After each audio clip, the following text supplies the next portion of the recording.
Hello, everybody, and welcome to Empire's Podcast of the Week. My name is Stephen Ogden. I am your host.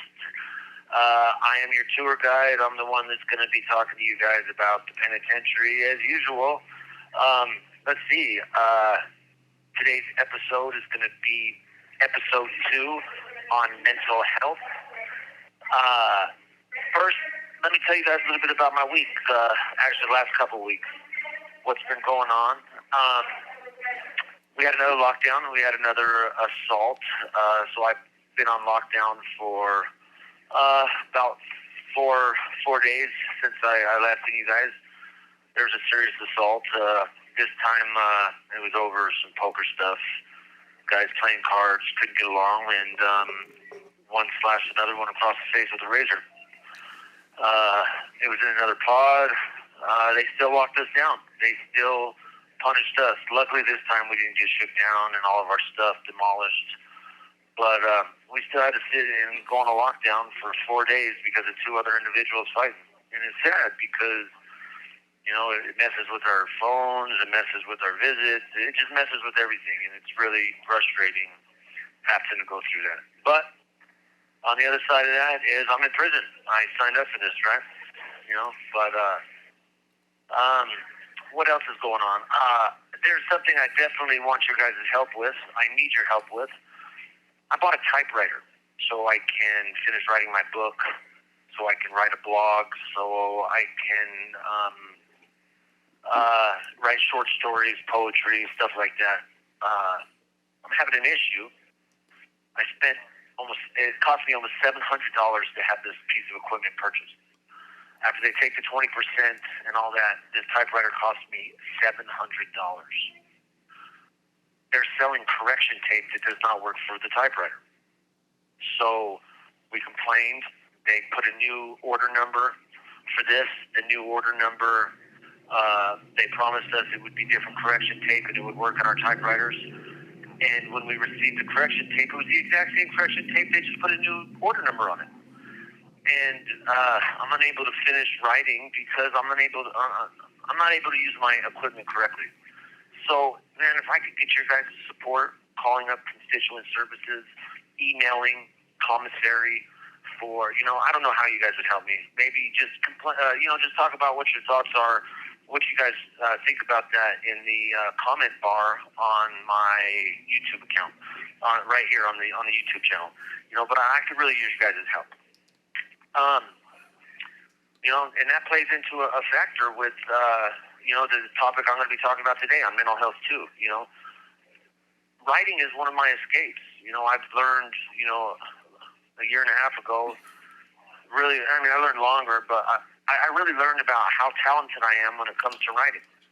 And this talent really helps me escape this world. I can, when I want to get out of here, I can go write a short story, or I can write some poetry, or I can work on writing my book. There's a lot of stuff I can do with that. And when I purchased, I went without commissary for a long time to buy this piece of equipment, and I can't use it. That gives me anxiety. It really, really upsets me. I go through it with that. And then the old me, I get very impulsive when my anxiety gets up like that. And when my anxiety goes to the roof, I want to do something stupid. I want to be heard. Why aren't you hearing me? Why are you guys not listening to me? That, I feel like I got ripped off. And the old me would do something stupid to make them hear me. The new me is, instead of getting impulsive and acting up, I'm asking for help, man. Hey, can my community help support me in finding a new way to handle that anxiety? Another thing that we didn't discuss on the last episode, and something that I've seen on the television, on the news channel recently, was that loneliness is actually been, it's kind of trending right now, the topic of loneliness. I don't remember if it's the Department of Health, one of the federal oversight committees of whatever, actually said that loneliness is one of the biggest issues in America right now. And I'm surrounded every day by 60 other men. how often do I really not feel lonely? You know, I might have my friends around me. I might, you know, I might be able to have my workout guys with me when I'm working out. But man, I still feel lonely. Like I still feel like I don't have, you know, I don't have a huge. I don't know how to explain. I don't know how to express myself on this. But when I seen them talking about this on the nightly news, I was like, man, I suffer from that same exact feeling. You know, I can get on the phone and call my dad whenever I want. He'll answer the phone and he'll talk and he'll be there for me. You know, but how many guys in here don't have that family support, that person that they can call? You know, some of the guys in here have their wives they can call, their moms, their sisters, their family. You know, like I said, I have my father. But there's so many people in here that don't have that. You know, one of the things that I did to deal with my loneliness is I got on writeaprisoner.com. You know, I'm not looking for a relationship. I'm not looking for love. I'm looking for friends. I'm looking for people that I can talk to and write to and, you know, break up the monotony of everyday prison life. And a lot of guys do that. Some of them are looking for other, you know, they're looking for relationships. I'm personally not. Like I said, I just want friends. But, you know, there's not a lot we can do in here. So if you guys have any comments, you know, about what people could do in here to get past that, any ideas, leave some comments. I'd love to hear what you guys have to say. Maybe I could talk about it on the next one. My next thing I really want to talk to you guys about is I was giving a really neat opportunity because the environment that I live in, we are not given any programs. We have one class. It's a drug and alcohol class. It's like a Narcotics Anonymous meeting is what I would call it. The instructor comes in, we all sit in there, we have a topic, and we all shoot the shit about what's going on, how we're doing with substance abuse in here. But other than that, there's no mental health programs. Regardless of what the Department of Corrections is telling you, there's none. And the mental health staff that worked here are gone. They're no longer working here. There's 2 mental health staff for the whole entire facility, and we get none of that. So I was talking to a sergeant the other night and explaining the downward spiral that my unit is in. The only way I can articulate it is that we're in a mental health emergency in my unit. A lot of the guys back here have serious mental health problems, and we're not able to get help on those issues. I seen a friend of mine ask for a mental health emergency, and instead of someone coming down talking to him, instead of giving him the mental health room where he would calm down, they took him to the hole. He ended up in the hole. And it was really sad. So after talking to the sergeant, he asked me to write a proposal. And in this proposal, it would be asking if I could somehow get volunteers to come into our facility to help us with our issues. That's a big deal, man. I mean, they're not saying yes, and this is a guarantee that it would happen. But if I could somehow get a group of volunteers that have credentials, that have an education in the field, maybe we could come up with some sort of video session. You know, we could do something with group therapy, trauma therapy, individual therapy classes. Even if there's people out there that would want to send in self-help books to the guys in here. I don't know. I would really like to be part of the solution. And if you guys have any ideas of how we could get 1 or 2 people up here to work with us, it would be so much appreciated. You would be doing a very great service. I'm not asking, you know, if you can't do it yourself, maybe there's somewhere you guys could look on the internet that and state our problem and see if there's a solution out there.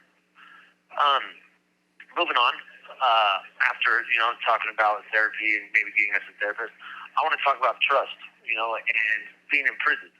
You know, a lot of mental health issues revolve around the lack of trust that people have. You know, maybe they grew up in a broken home. Maybe they grew up with substance abuse in their family,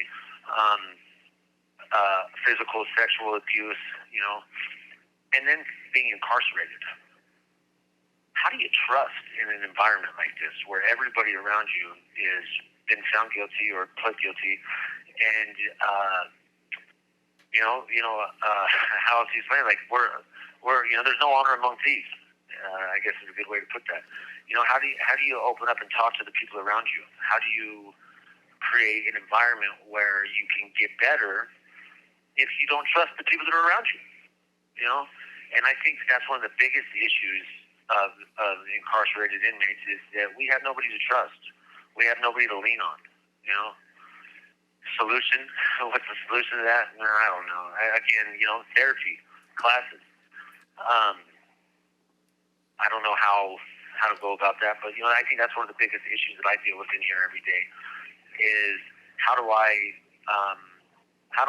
move forward and trust the people around me? Like, how do I have a conversation? How do I, because you always feel like you can't trust those that are around you, So I think that's something that I struggle with, and I guess getting out is the answer to that right now. But with that said, I want to move on to like how do people deal with their mental health issues in here inappropriately? There's a correct way to deal with their issues, and there's an incorrect way to deal with your issues. And nobody really in here knows how to deal with their issues correctly. They don't have a therapist to talk to. They don't have it. So they do what they know, and they do what they've learned in here. When their anxiety up, their impulse control kicks in, they get in fights, they assault one another. And that's what I see the most of is when people are having a crisis, they don't know how to communicate. They haven't been taught how to communicate. They don't know.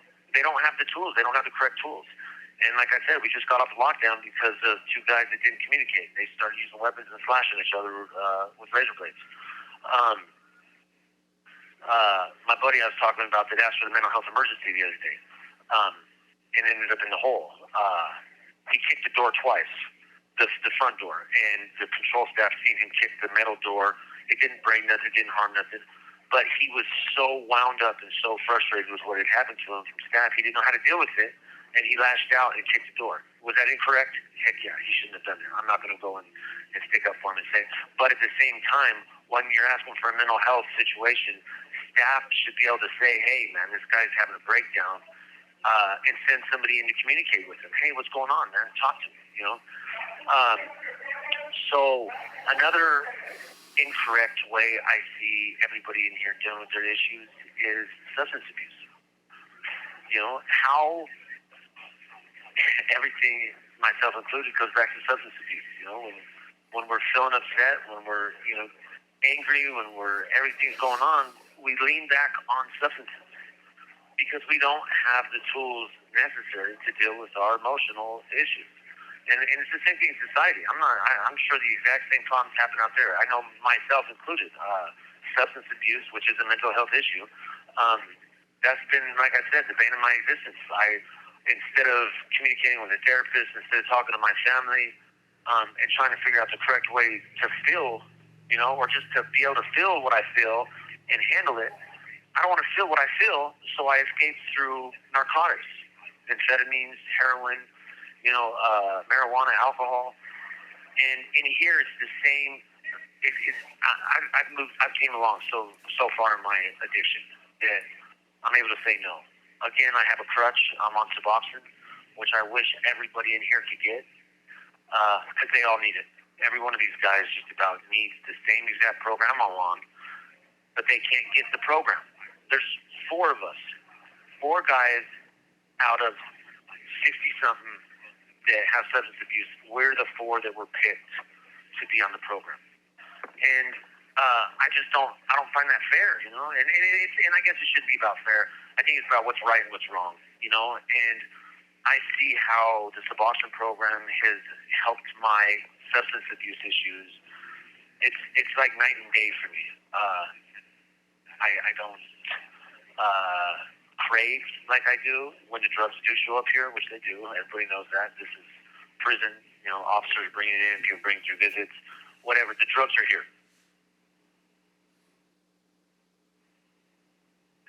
Having that Suboxone in my life gives me that couple moments that I need when the drugs are here to say, no, I can't go down that road.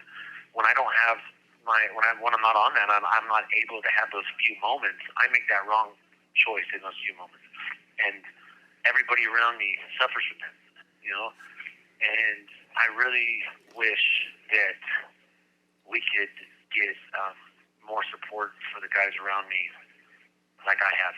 Like I pray for it, and I pray for these guys all the time, because if you guys, and some of you maybe just watching this know my addiction.